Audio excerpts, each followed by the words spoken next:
Lévis sans interdit. Bonjour Elisabeth. Bonjour Patrick, bonjour à tous.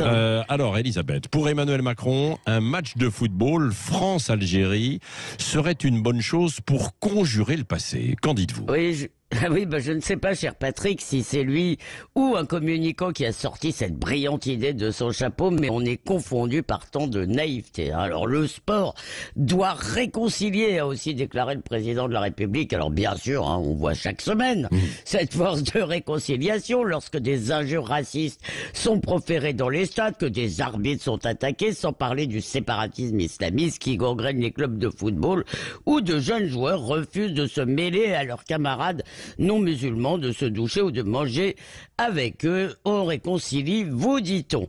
De plus, après le fiasco du Stade de France, peut-être qu'Emmanuel Macron devrait éviter d'instrumentaliser le football à des fins politiques, parce que, je vous le rappelle, c'est lui qui avait voulu que Paris accueille la finale de la Ligue des Champions le 28 mai dernier, et on a surtout retenu évidemment que des supporters avaient été agressés par des racailles venus des environs, et là il ne s'agissait même pas d'un match à risque. Vous voulez dire qu'un match France-Algérie serait à risque ?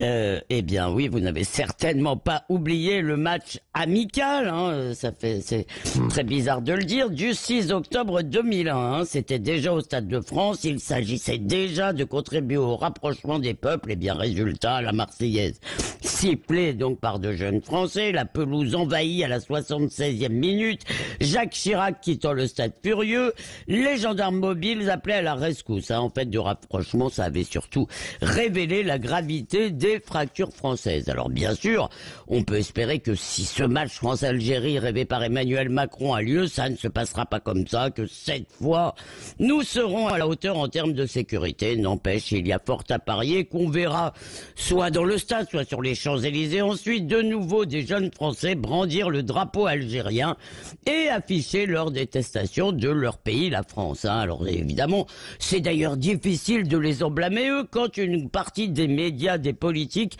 les encourage en permanence à penser qu'ils sont des victimes et que la France est un méchant État raciste et colonialiste. Alors heureusement, cette idée absurde de match sera sans doute abandonnée, à moins que, comme le suggère Benoît Reski dans Atlantico, eh bien, on réserve ce jour-là l'accès du stade à des supporters anglais. Un peu d'humour pour terminer.